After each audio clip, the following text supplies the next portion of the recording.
Shanmukha international yoga 15 సంవత్సరాల అనుభవం ఉన్న yoga therapist. For details contact. Bhanu ఆ తొక్కుపట్ర అంటూ ఫిదా సినిమాలో సాయి పల్లవి మేనత్తగా యాక్ట్ చేసిన యాక్ట్రెస్ గీతా భాస్కర్ గారిని ఎవరు ఎప్పటికీ మర్చిపోలేరు. ఏ బాను ఏందత్తా జల్దీపై గుడ్లు అర్ధ కిలో శనగపిండి పట్టుకురాపో. ఇంత అరిచి మాట్లాడాలా నేను దగ్గరకు వచ్చేసి అందరు చూస్తారు.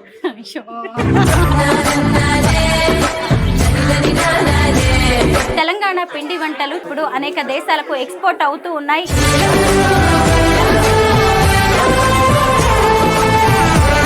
అంత దూరం నుంచి వచ్చి చేసినందుకు మా వాళ్ళకు మాకు అందరికి సంతోషమైంది.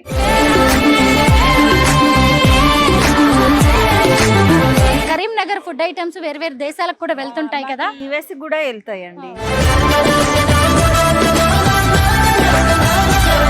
అందరికీ నమస్కారం. నేను Swaroopa Putlapalli. Welcome to Suman TV.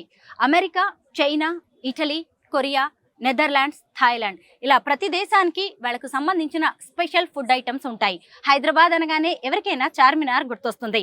మరి తెలంగాణ అనగానే సకినాలు, సర్వపిండి, మక్కగారెలు, భక్ష్యాలు ఇలా చెప్పుకుంటూ పోతే పెద్ద లిస్టే ఉంటుంది. మన తెలంగాణకే పరిమితమైన ఫుడ్ ఐటమ్స్ ని ఇంటర్నేషనల్ లెవెల్ కి తీసుకువెళ్ళడానికి తెలంగాణ ప్రభుత్వం నెదర్లాండ్స్ తో ఒక MOU చేసుకుంది. ప్రస్తుతం నేను హైదరాబాద్ లోని వీహబ్ లో ఉన్నాను. లోపలికి వెళ్ళి ఆరోగ్యానికి కేర్ ఆఫ్ అడ్రస్ గా చెప్పే తెలంగాణ ఫుడ్ ఐటమ్స్ గురించి ఇవాళ అనేక ఇంట్రెస్టింగ్ విషయాలను తెలుసుకుందాం రండి. తెలంగాణ పిండి వంటలు చాలా ఇప్పుడు అనేక దేశాలకు ఎక్స్పోర్ట్ అవుతూ ఉన్నాయి. ఇదిగోండి కరీంనగర్ నుంచి వచ్చిన కొంతమంది మహిళలు వేడివేడిగా ఇక్కడ సర్వపిండి, సకినాలు, మక్కగారెలు, భక్ష్యాలు తయారు చేస్తూ ఉన్నారు. అసలు నోరూరుతుంది. చాలా మందికి సర్వపిండి ఎలా తయారు చేయాలో కూడా తెలియదు. ఎంతో ఆరోగ్యానికి ఆరోగ్యం, అలాగే రుచికి రుచి ఉంటుంది సర్వపిండి. ఇదిగోండి ఇది సర్వపిండి. చూసారా, నూనెలాగా ఇప్పుడు అనిపిస్తుంది కానీ దాన్ని బయటికి తీసిన తర్వాత అసలు నూనె అనేదే కనిపించదు. చూసారా, ఈ మహిళలందరూ కూడా ఎంత నైపుణ్యంతో ఎంత స్పీడ్గా సర్వపిండి తయారు చేస్తూ ఉన్నారో. ఇదిగోండి మక్కగారెలు. ఇప్పుడు ఈ సీజన్లో మొక్కజొన్నలు ఎక్కువగా వస్తూ ఉంటాయి కదా, పచ్చి మొక్కజొన్నలతో తయారు చేసే మక్కగారెలు అసలు తెలంగాణకి ఎంతో పేరు తీసుకొచ్చాయి. ఇక్కడ చూసినప్పుడు భక్ష్యాలు, వీటినే ఒక్కో చోట ఒక్కో రకంగా బొబ్బట్లు అని కూడా పిలుస్తూ ఉంటారు. బొబ్బట్లు తయారు చేస్తూ ఉన్నారు. విప్ప పువ్వుతో సారా తయారు చేస్తారని మనందరికీ తెలిసిందే కదా. విప్ప పువ్వు వల్ల అనేక ఆరోగ్య ప్రయోజనాలు ఉన్నాయనే ఉద్దేశంతో గిరిజన మహిళలతో తెలంగాణ ప్రభుత్వం అనేక రకాలైన ఆరోగ్యకరమైన ఉత్పత్తులను తయారు చేస్తుంది. ఇదిగోండి ఇక్కడ చూసారు కదా, విప్ప పువ్వుతో తయారు చేసిన కుడుములు ఇవి. ఆరోగ్యానికి ఆరోగ్యం, రుచికి కూడా ఎంతో బాగుంటాయి. అసలు దాన్ని తయారు చేసే విధానం కూడా చాలా చక్కగా ఉంటుంది. ఆవిరి మీద ఉడికిస్తారు. ఇదిగోండి ఇక్కడ చూసినప్పుడు ఇవేమో విప్ప పువ్వు లడ్డూలు. ఎంత మంచిదో, పిల్లలకి కానీ పెద్దవాళ్ళకి ఎవరికైనా కూడా తినొచ్చు. ఆదిలాబాద్ నుంచి వచ్చిన గోండు మహిళలు ఇక్కడ ఉన్నారు. వీరే ఇవన్నీ కూడా తయారు చేసేది. ఈ మహిళల్ని ఇక్కడ ఈ డెలిగేషన్ కి పిలిచి వాళ్ళు తయారు చేసిన ఉత్పత్తుల్ని కూడా అంతర్జాతీయ స్థాయికి తీసుకువెళ్లే ప్రయత్నం అయితే చేస్తూ ఉన్నారు. ఇదిగోండి ఆదిలాబాద్ నుంచి వచ్చిన కొమరం బాగుబాయి మనతో పాటు ఉన్నారు. అమ్మ నమస్తే. నమస్తే. విప్ప పువ్వు గురించి చెప్పండి, దాని వల్ల ఎలాంటి ఆరోగ్య ప్రయోజనాలు ఉంటాయి? ఇప్పుడు ఇప్ప పువ్వు గురించి మేడం, ఫస్ట్ గవర్నమెంట్ దీని మీద పరిశోధన చేయడం జరిగింది. ఫస్ట్ మొట్టమొదటిసారి ప్రెగ్నెంట్ మహిళలకు ఇచ్చిన 3300 మంది వాళ్ళకి తిరిగాం రక్తం ఉంటే మేము ఇచ్చిన తర్వాత మళ్ళీ తిరిగాం రక్తం పెరగడం జరిగింది. రక్తహీనత ఉన్న వాళ్ళకి ఇది బాగా పనిచేస్తుంది. రక్తం పెరగడానికి చాలా చాలా దీనికి ఏ వటమైన మందులు ఉండదు. అడవిలో ఉత్పత్తి ఇది, మన చేన్ల పండించేది కాదు. ప్రకృతితో నచ్చిన ఉత్పత్తి ఇది. మనము దుంపడం కానీ తెంపడం కానీ అలా ఉండదు. అది రాత్రి నైట్ మొత్తం తయారైన తర్వాత 5 గంటలకు పడుతుంది.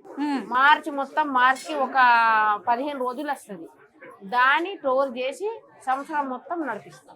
అమ్మ, విప్ప పువ్వుతో ఎలాంటి వస్తువులు తయారు చేస్తారు? ఇప్ప పువ్వు కుడుములు చేస్తాం. ఇప్ప పువ్వు అంటే ఇప్ప పువ్వు కుడుములు, ఇప్ప పువ్వు గారెలు, ఇప్ప పువ్వు వండుకొని తింటాం. కానీ గవర్నమెంట్ ఏం చేసింది అంటే మార్కెటింగ్, అంటే ఈ లడ్డు అయితే మార్కెటింగ్కి వెళ్ళిపోతుంది. కుడుములు, ఇవి రొట్టెలు, పూరీలు అంటే ఎంతమంది పనికి వస్తాయి తాజా తినేటట్టు. కానీ గవర్నమెంట్ ఏం చేసి ఇట్లా లడ్డు తయారు చేసడం జరిగింది. నేను ఒక్కసారి టేస్ట్ చూసి చెప్పనా ఎలా ఉందా? చెప్పు. ఇది విప్ప పువ్వు కుడుము అనమాట. టేస్ట్ ఎలా ఉందో చెప్తాను. మామూలుగా మనం బెల్లము అలాగే బియ్యం పిండి వేసి కుడుములు చేస్తూ ఉంటాం కదా, బట్ ఇందులో విప్ప పువ్వు వేస్ట్ చేశారు. అంటే విప్ప పువ్వుతో పాటు బెల్లం వేశారు, ఇంకా ఏం వేశారు? దీంట్లో బెల్లం వేయం, దీంట్లో బెల్లం కూడా వేయరు. వేయం. అది మొత్తం ఏమే మందు లేకుండా పడుతుంది జొన్న. ఓ, నేను అనుకున్నాను కొంచెం తియ్యగా ఉండేసరికి ఇందులో బెల్లం వేశారేమో అనుకున్నాను. విప్ప పువ్వే తీయగా ఉంటుంది. విప్ప పువ్వే తియ్యగా ఉంటుంది, నిజమే. ఇది విప్ప పువ్వు లడ్డు. ఇది కూడా టేస్ట్ చెప్తాను ఎలా ఉందో.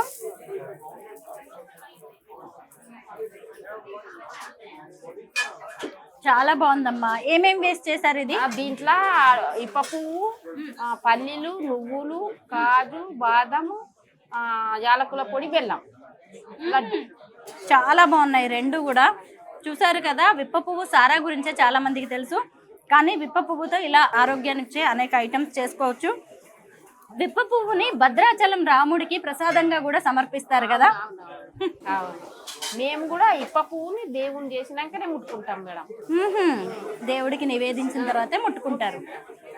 భాను, ఆ తొక్కు పట్రా అంటూ ఫిదా సినిమాలో సాయి పల్లవి మేనత్తగా యాక్ట్ చేసిన యాక్ట్రెస్ గీతా భాస్కర్ గారిని ఎవరు ఎప్పటికీ మర్చిపోలేరు. విహబ్ లో జరుగుతున్న కల్నరీ టూరిజం కాన్ఫరెన్స్ కి ఆవిడ కూడా అటెండ్ అయ్యారు. అయితే తెలంగాణ యాస భాషతో పాటు ఫుడ్ ఐటమ్స్ కి, అభిరుచులకి, రుచులకి ఆవిడ కూడా కేర్ ఆఫ్ అడ్రస్ లా ఉంటారు. గీత గారితో మాట్లాడదాం. మేడం నమస్తే.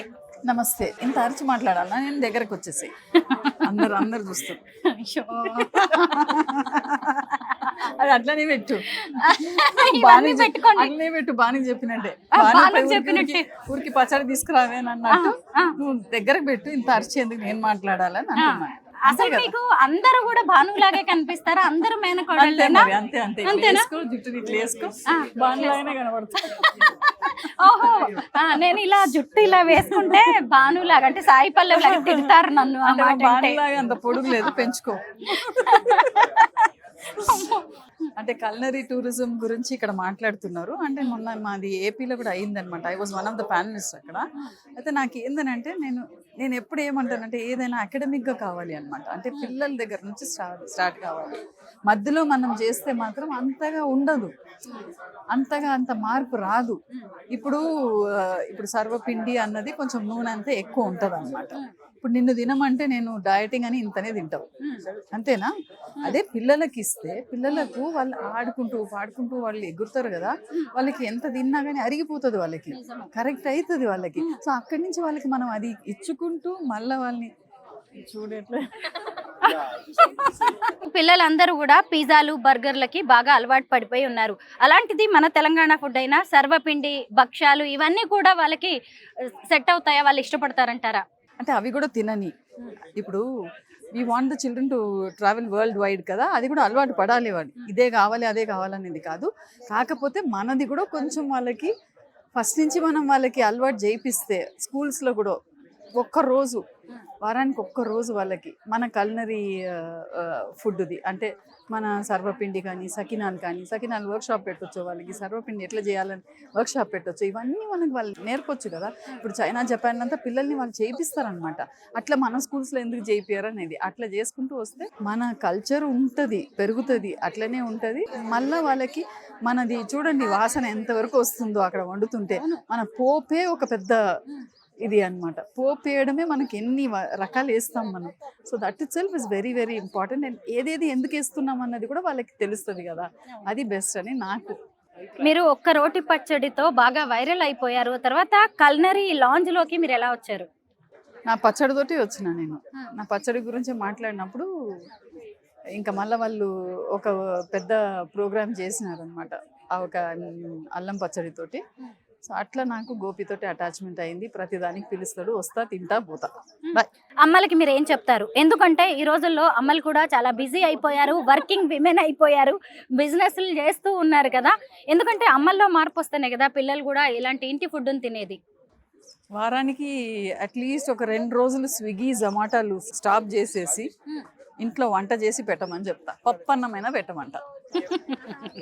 Telangana culinary experimental tourism accelerator లో ఇప్పుడు అనేక రకాలైన ఫుడ్ ప్రొడక్ట్స్ ని మనం ఇక్కడ చూడొచ్చు.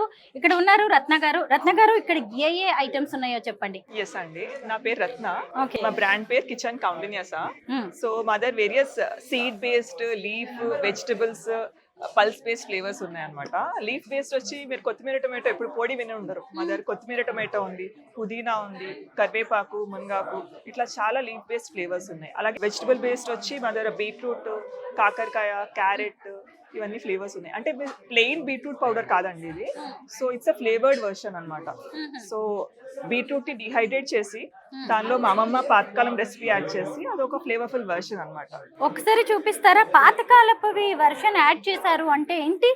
సో ఆ వెజిటబుల్స్ ని డిహైడ్రేట్ చేశాక ఆ రెసిపీ అమ్మమ్మ ఒక రకంగా చేశారనమాట. అందులోని పప్పులు కొనేసి, జీలకర్ర వేసి, వెల్లుల్లిపాయ వేసి, పచ్చిమిర్చి వేసి, సో అవన్నీ కలిపేసి స్లో రోస్ట్ లోని స్మాల్ బ్యాచెస్ లోని మేము చేస్తాం అనమాట. సో కోర్స్ గా గ్రైండ్ చేస్తాం. టెక్స్చర్ కూడా మీకు ఫైన్ గా ఉండదు.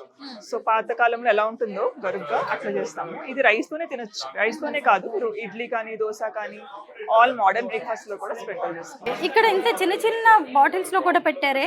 ఇవి శాంపుల్ చేయడానికి అని తెచ్చు. శాంపిల్స్ కోసమా? ఓకే. ఇంకా ఏమున్నాయండి మీ దగ్గర? కొత్తిమీర, టొమాటో అన్నారు కదా, ఒకసారి చూపిస్తారా? అన్ని పౌడర్స్ లాగే ఎందుకున్నాయి, పికిల్స్ లా కాకుండా? అంటే ఆయిల్ ఉండదు, గిల్ట్ ఫ్రీ పచ్చడీస్ అనమాట. సో ఇవన్నీ రోటి పచ్చడిని మేము పొడి వర్షన్ లో తెచ్చాము. సో దట్ ఇది జనాలు ఏంటంటే తెలుగుగా రైస్ లో కాకుండా ఇప్పుడు అన్నిటి మీద స్ప్రింకిల్ చేసుకున్నారు. ఒక స్టిర్ ఫ్రై చేసిన, లేకపోతే ఆమ్లెట్ వేసుకున్న, అన్నిటి మీద స్ప్రింకిల్ చేసుకున్నారు. వెరీ ఇంట్రెస్టింగ్ అండి. ఆవకాయలాగా పచ్చళ్ళలా కాకుండా ప్రతి ఐటమ్ ని కూడా రోటి పచ్చడి చేసేదాన్ని కూడా ఏకంగా పౌడర్ గా చేసేసారు. పాతకాలం recipes, innovative and creative thought అండి. బాగుంది. వీటి హెల్త్ బెనిఫిట్స్ చెప్పగలరా? So most of the leaf vegetable flavours అండి, they are rich in iron, calcium. వీటికి యాంటీ ఆక్సిడెంట్ ప్రాపర్టీస్ ఉన్నాయి, కొలెస్ట్రాల్ తగ్గిస్తాయి, డయాబెటిక్ ఫ్రెండ్లీ. సో పిల్లలకు కూడా చాలా, బీట్రూట్ డైరెక్ట్ గా తినమంటే పిల్లలు ఏడుస్తారు, కానీ మా ఫ్లేవర్ కి చాలా మంది కిడ్స్ ఫ్యాన్స్ అన్నమాట. వాళ్ళకి చాలా ఇష్టం. సో ఇష్టంగా, అదేదో కష్టంగా కాకుండా ఇష్టంగా తింటారు. బాగుందండి, నైస్. నేను కూడా ఈరోజు చాలా కొత్త విషయాలు తెలుసుకున్నాను. పిల్లలు బాగా ఇష్టపడేలా చేయాలంటే నిజంగా ఇలా పౌడర్స్ లాగా చేసి పెడితే కూడా మంచిది. రైస్ లోకే కాదు, రోటీస్ లోకే కాదు, బ్రేక్ఫాస్ట్ లో, స్నాక్స్ లో కూడా ఈ పౌడర్స్ ని మనం వాడుకోవచ్చు. కల్నరీ లాంజ్ విమెన్ ఎంటర్ప్రెన్యూర్స్ ను కూడా ఎంతో ఎంకరేజ్ చేస్తుంది. ఒకప్పుడు కుటుంబాన్ని గడపడం కోసం, అలాగే ఇంట్లో ఖాళీగా కూర్చోలేక కరీంనగర్ కు చెందిన శోభ గారు పిండి వంటలు ఇంట్లోనే తయారు చేయడం మొదలు పెట్టారు. ఇద్దరితో మొదలైన ఆమె వ్యాపారం ఇంతింతై వటుడింతై అన్నట్టు ఇప్పుడు ఎంతో పెద్ద స్థాయికి ఎదిగింది. అయితే ఈ రోజు జరుగుతున్న డెలిగేషన్ కి ఆమె కరీంనగర్ నుంచి కొంతమంది మహిళలను తీసుకొచ్చేసి తెలంగాణ వంటల్ని అందరికీ రుచి చూపించారు. నమస్తే శోభ గారు. నమస్తే అండి. శోభ గారు, మీ వాళ్ళు చేసిన ఐటమ్స్ ఎంతో మంది ఫారినర్స్ కూడా రుచి చూసారు. ఏమన్నారు వాళ్ళ ఫీడ్బ్యాక్ ఏంటి? వాళ్ళు చాలా బాగుంది అని చెప్పారు మాకు. వాళ్ళు చాలా బాగుంది అని చెప్తే మాకు చాలా సంతోషం అనిపించింది. మేము ఎందుకంటే అంత దూరం నుంచి వచ్చి చేసినందుకు మాకు అందరికీ సంతోషమైంది. ఇట్లనే గోపి గారు ప్రతిదానికి ఈవెంట్కు మమ్మల్ని ఆహ్వానిస్తారు. ప్రతిదానికి వస్తాము. మీరు కూడా ఎవరు పిలిచినా కూడా వస్తాము. మాది ఇద్దరితోని స్టార్ట్ చేశాము. ఏ పిండి వంటలు చేస్తూ ఉంటారండి? మాకు అంటే మొత్తము చకినాలు, బిల్లప్పాలు, అరిసెలు, చెగోడీలు, లడ్డు, ఇక అన్ని రకాల వంటలు చేస్తాం. సర్వపిండి, భక్షాలు, మక్కగారెలు ఎక్కువ ఉంటుంది మాకు సాయంత్రం. ఎవరైనా ఆర్డర్ పెట్టుకోవచ్చా ఎక్కడి నుంచైనా? ఎందుకంటే కరీంనగర్ ఫుడ్ ఐటమ్స్ వేరు వేరు దేశాలకు కూడా వెళ్తుంటాయి కదా. యుఎస్ కూడా వెళ్తాయండి. యుఎస్కి వెళ్తాయి. మళ్ళా ఇట్లా గృహ ప్రవేశాలకు ఇస్తాం, మళ్ళీ పెళ్ళిళ్ళకు, సారేళ్ళకి ఇస్తాం. అన్ని ఫంక్షన్స్కు ఏది కావాలంటే అది ఇస్తామండి.